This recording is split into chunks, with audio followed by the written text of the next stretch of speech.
to find your peace of mind.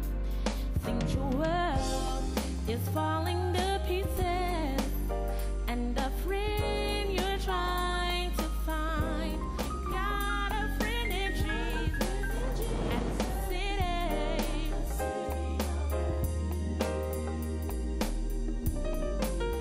You can find your peace of mind at the city of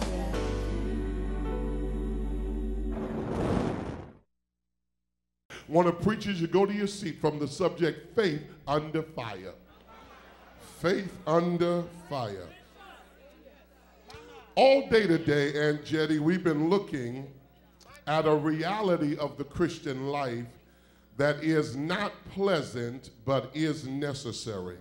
Peter also says that not only are you strangers in the cities where you live, but the whole world is a strange place. So that, watch this, no matter where you live, you are still an outsider. So I want you to know, in the midst of all this going on, there's some stuff you can hold on to. And I want to give you 3 things that you can hold on. The trying of your faith, says Peter, even when it is tried by fire, works on your behalf. There are 3 things that the flames of suffering, persecution, test, and trials do to your faith. I said there's a ministry in the flames. And you better learn how to shout when they turn the heat up on you. Because when the heat goes up, it means, Kevin, that God is getting ready to use what should have killed you to set you free. When you want to test if gold is genuine, put it in the fire. If it does not melt, does not wilt, and does not burn, then what you have is true gold. Y'all missed it. Y'all missed it. If a brother brings you a ring,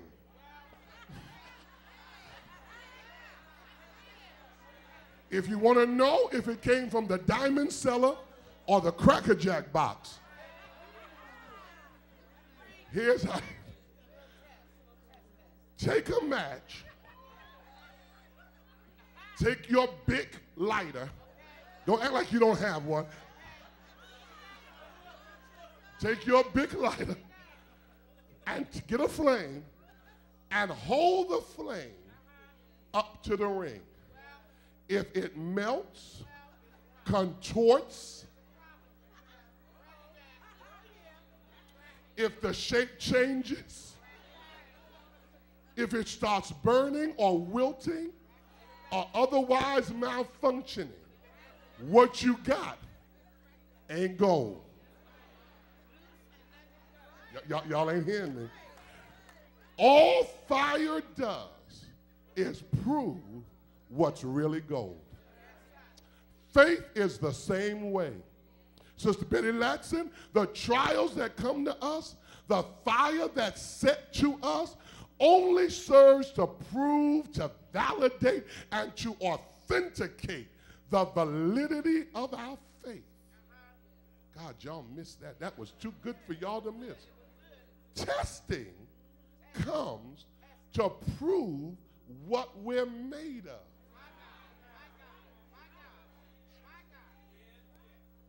See, now, can I say this? And I don't want to scare y'all off, but you know that shout y'all just had? You're going to pay for that. Oh, baby. Oh, sugar dumpling. You think you done shook your hair out and done sweated up your nice shirt and everything. You sitting down now. I need to tell you between now and Thursday. So see, come on, am I right? Between now and tonight, some of y'all, by the time you get home, the devil is going to say, oh, I saw you.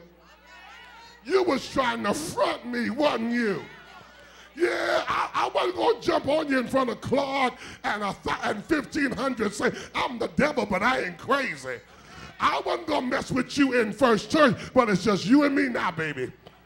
And what was all that shouting you was doing? What was all that rejoicing you was doing? And it's in that moment that you ought not buckle under or back down.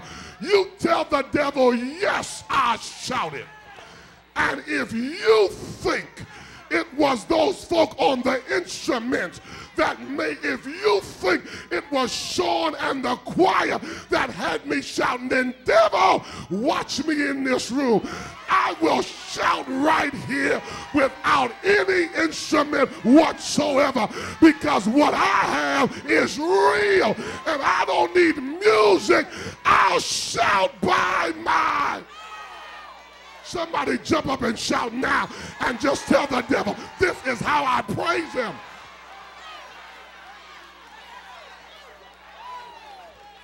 Oh, thank you.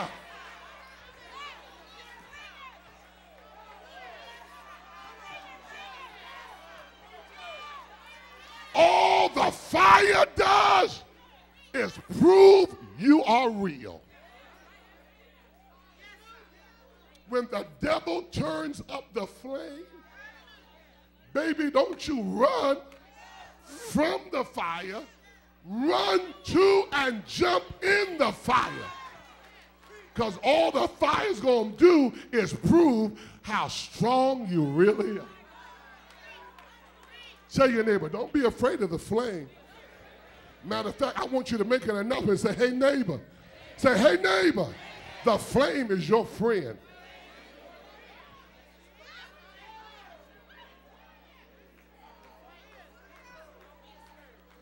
Well, I got to go. Here's number two.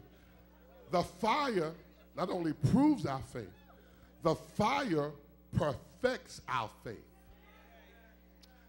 Now, here is the great thing, Pat, about gold in the fire. This is why Peter uses it in verse 7 to validate, authenticate, and explain our faith. He says, when your faith's under fire, think about gold in the fire. Oh, Jesus. Here's why. Here's why. When you put gold in the fire, when the flames attack the gold, the flames do not diminish, alter, dilute, or disturb the gold. All it does is burn off the dross and the imperfections. Wait a minute, and the stuff hanging on that doesn't belong there in the first place. Oh, sookie. I'm trying to tell you, see, some of y'all are bad because God got you in the fire, and you ought to be shouting, because the reason God just ushered you into the furnace is because there are some things and some people He's trying to burn off you.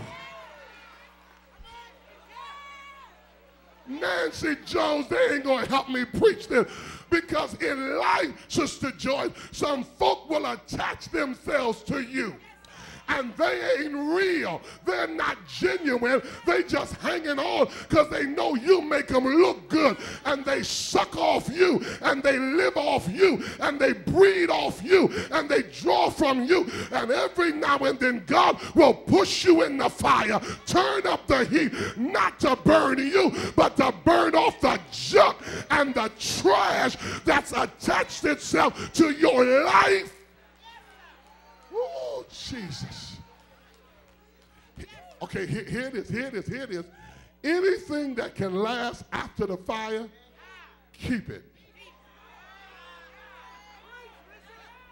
Anybody, anything that sticks and stays after the fire, keep them.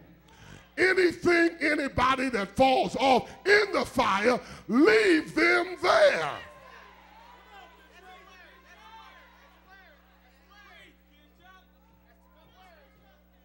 A whole lot of us stuff, and folk get burned up, and dumb us go back in and get them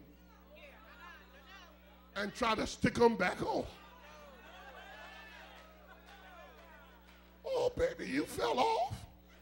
Oh, and my friend, what you doing on the ground in the fire? Come, let me get you up out of there. Are you crazy? God just performed surgery on you and got something off you that was killing you, and you want to go back and get it? You better wave bye-bye to it and thank God he didn't leave it on there any longer, because it was draining the life out of you.